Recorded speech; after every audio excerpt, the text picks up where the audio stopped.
ನಮ್ಮ ಎರಡೂ ಪಕ್ಷಗಳು ಬಿಜೆಪಿ ಮತ್ತು ಜೆಡಿಎಸ್ ಪಕ್ಷದ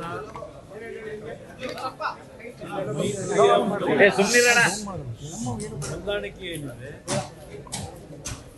ಇವತ್ತಿನ ಸಭೆಯಲ್ಲಿ ಪ್ರಮುಖವಾಗಿ ಚರ್ಚೆ ಮಾಡಿರ್ತಕ್ಕಂಥ ನಾಳೆ ನಡೀತಾ ಇರತಕ್ಕಂಥ ಪಾದಯಾತ್ರೆ ಏನಿದೆ ಜೆಡಿಎಸ್ ಪಕ್ಷದ ವತಿಯಿಂದ ಮಾಡ್ತಾ ಇರ್ತಕ್ಕಂಥ ಅದರಲ್ಲಿ ಬಿಜೆಪಿಯ ನಾಯಕರುಗಳು ಸಹ ಸಾಂಕೇತಿಕವಾಗಿ ಆ ಸಭೆಯಲ್ಲಿ ಭಾಗವಹಿಸ್ತಕ್ಕಂಥ ಒಂದು ನಿರ್ಧಾರ ಎರಡು ಪಕ್ಷಗಳು ಸೇರಿ ಮಾಡಿದ್ದೇವೆ. ಈಗಾಗಲೇ ಬಿಜೆಪಿಯ ವತಿಯಿಂದ ಬಿಡದಿಯ ಒಂದು ಇಂಟಿಗ್ರೇಟೆಡ್ ಟೌನ್ಶಿಪ್ನ ವಿಷಯದಲ್ಲಿ ಅಲ್ಲಿಯ ರೈತರ ವಿರೋಧ ಏನಿದೆ ಆ ವಿರೋಧವನ್ನು ಗಮನದಲ್ಲಿಟ್ಟುಕೊಂಡೇ ನಾವುಗಳು ಇವತ್ತು ಸರ್ಕಾರದ ಈ ಒಂದು ರೈತ ವಿರೋಧಿ ನೀತಿಯನ್ನು ಖಂಡಿಸಿ ಎರಡೂ ಪಕ್ಷಗಳು ಏನು ಹೋರಾಟ ಮಾಡಿದ್ದೇವೆ ಅದನ್ನು ಮುಂದುವರಿಸ್ತಕ್ಕಂಥದ್ದು ಒಂದು ತೀರ್ಮಾನ. ಅದಕ್ಕಿಂತ ಪ್ರಮುಖವಾಗಿ ಇವತ್ತು ಅಶೋಕ್ ಅವರು, ನಾನು, ನಾರಾಯಣ ಸ್ವಾಮಿಯವರು, ನಮ್ಮ ಪಕ್ಷದ ಶಾಸಕಾಂಗ ನಾಯಕರು ಸುರೇಶ್ ಬಾಬು, ಭೋಜೇಗೌಡರು ಮತ್ತು ಲೋಕಸಭಾ ಸದಸ್ಯರು ಮಲ್ಲೇಶ್ ಅವರು ಮತ್ತು ರವಿಕುಮಾರ್ ಅವರು ನಾವೆಲ್ಲರೂ ಸೇರಿ ಇವತ್ತು ಚರ್ಚೆ ಮಾಡಿರ್ತಕ್ಕಂಥದ್ದು ಪ್ರಮುಖವಾಗಿ ಮುಂದಿನ ವಿಧಾನಸಭೆ ಕಲಾಪ ಏನಿದೆ ಎರಡೂ ಸದನದಲ್ಲಿ ಇವತ್ತು ಹಲವಾರು ಜನತೆಯ ಸಮಸ್ಯೆಗಳೇನಿದೆ ಆ ಸಮಸ್ಯೆಗಳಿಗೆ ಅವರ ಪರವಾಗಿ ಧ್ವನಿ ಎತ್ತಬೇಕು ಅಂತಕ್ಕಂಥದ್ದು ಪ್ರಮುಖವಾದ ಅಂಶ. ಈ ಸರ್ಕಾರದ ಹಲವಾರು ಜನವಿರೋಧಿ ನೀತಿಗಳಿರ್ಬೋದು ಮತ್ತು ಈ ಸರ್ಕಾರದಲ್ಲಿ ಇವತ್ತು ಮಂತ್ರಿಮಂಡಲದಲ್ಲಿ ಇರ್ತಕ್ಕಂಥ ಒಂದು ಸದಸ್ಯರುಗಳ ಮಂತ್ರಿಗಳ ಏನು ಬ್ಯಾಕ್ಗ್ರೌಂಡ್ ಇದೆ, ಈಗಾಗಲೇ ಕೆಲವು ವಿಷಯದಲ್ಲಿ ಕಾನೂನಿನ ವ್ಯಾಪ್ತಿಯಲ್ಲಿ ಇವತ್ತು ಟೀಕೆಗಳು ಕೆಲಸ ನಡೀತಾ ಇರತಕ್ಕಂಥದ್ದೇ ಕಾನೂನಿನ ಹಿನ್ನೆಲೆಯಲ್ಲಿ ಇವತ್ತು ತನಿಖೆಗಳು ಸಹ ಇದೆ. ತನಿಖೆಯಲ್ಲಿ ಇರ್ತಕ್ಕಂಥವ್ರಿಗೆ ಏನು ಮಂತ್ರಿಮಂಡಲದಲ್ಲಿದ್ದಾರೆ ಅದರ ಬಗ್ಗೆನೂ ಚರ್ಚೆ ಪ್ರಮುಖವಾಗಬೇಕು ಅನ್ನೋದು ಒಂದು ಭಾಗ.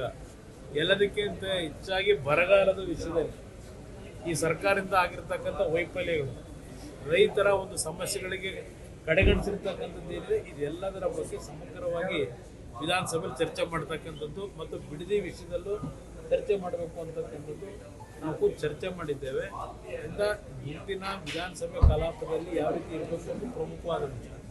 ಅದರ ಜೊತೆಗೆ ಮುಂದಿನ ದಿನಗಳಲ್ಲಿ ಎರಡೂ ಪಕ್ಷಗಳಿಂದ ಒಂದು ಸಮನ್ವಯ ಸಮಿತಿಯನ್ನು ರಚನೆ ಆಗಬೇಕು. ಅದಕ್ಕೆ ಸದಸ್ಯರುಗಳು ಯಾರಾಗಬೇಕು ಅಂತಕ್ಕಂಥದ್ದು ಒಂದು 2 ದಿನದಲ್ಲಿ ಇವತ್ತು ತೀರ್ಮಾನ ಮಾಡ್ತಾ ಇದ್ದೇವೆ. ಪ್ರಮುಖವಾಗಿ ಮುಂದಿನ ದಿನಗಳಲ್ಲಿ ಯಾವುದೇ ರೀತಿಯ ಸಮನ್ವಯ ಕೊರತೆ ಇಲ್ಲದೆ ಒಂದು ಧ್ವನಿಯಾಗಿ ಕೆಲಸ ಮಾಡ್ತಕ್ಕಂಥದ್ದು ತೀರ್ಮಾನ ಮಾಡಿದ್ದೇವೆ.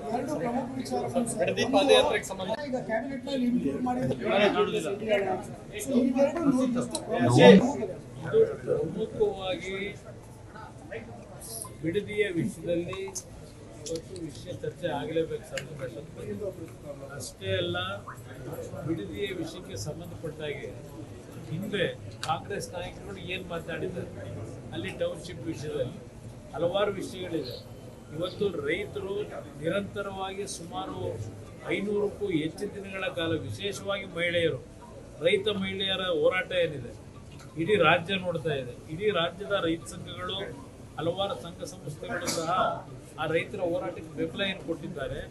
ಇದು ಅತ್ಯಂತ ಸೂಕ್ಷ್ಮವಾದ ವಿಚಾರ ಇದೆ. ಇವತ್ತು ಅಲ್ಲಿಯ ರೈತರು ಯಾವುದೇ ಕಾರಣಕ್ಕೂ ಭೂಮಿ ಕೊಡಲಿಕ್ಕೆ ತಯಾರಿಲ್ಲದೆ ಇರ್ತಕ್ಕಂಥದ್ದನ್ನ ಹಲವಾರು ರೀತಿ ದಬ್ಬಾಳಿಕೆಗಳ ಮುಖಾಂತರ ಎದುರಿಸಿ ಆ ಭೂಮಿಯನ್ನು ಇವತ್ತು ರೈತರು ಕೊಡಬೇಕು ಅಂತಕ್ಕಂಥ ಒತ್ತಡಗಳನ್ನು ಏನು ಹೇಳ್ತಾ ಇದ್ದಾರೆ. ಅದಕ್ಕೆ ಸಂಬಂಧಪಟ್ಟವಾಗಿ ಪ್ರಮುಖವಾಗಿ ವಿಧಾನಸಭೆ ಕಲಾಪದಲ್ಲಿ ಈ ವಿಷಯವನ್ನು ಪ್ರಸ್ತಾಪ ಮಾಡಬೇಕು ಅಂತಕ್ಕಂಥ ನಿರ್ಧಾರ.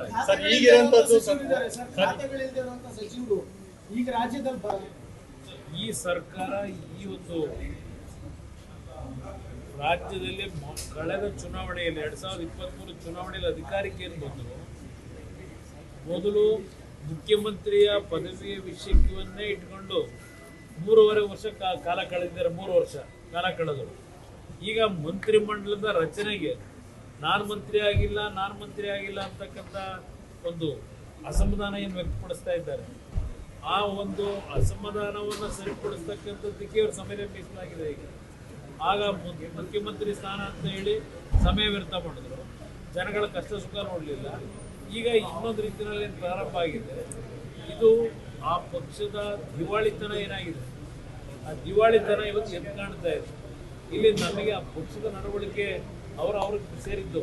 ಆದರೆ ಇಲ್ಲಿ ರಾಜ್ಯದ ಪರಿಸ್ಥಿತಿ ಏನಾಗ್ತಿದೆ, ಇವತ್ತು ಇಲಾಖೆಗಳಲ್ಲಿ ಮಂತ್ರಿಗಳು ಕೆಲಸ ಮಾಡ್ತಕ್ಕಂಥದ್ದಕ್ಕೆ ಇಲಾಖೆ ಹಂಚಿಕೆನೂ ಮಾಡದೆ, ಇವತ್ತು ಯಾವುದೇ ರೀತಿಯ ಆಡಳಿತದಲ್ಲಿ ನಾವು ಒಂದು ಸಮರ್ಥವಾದಂಥ ಕಾರ್ಯಕ್ರಮವನ್ನು ಕಾಣ್ತಾ ಇಲ್ಲ.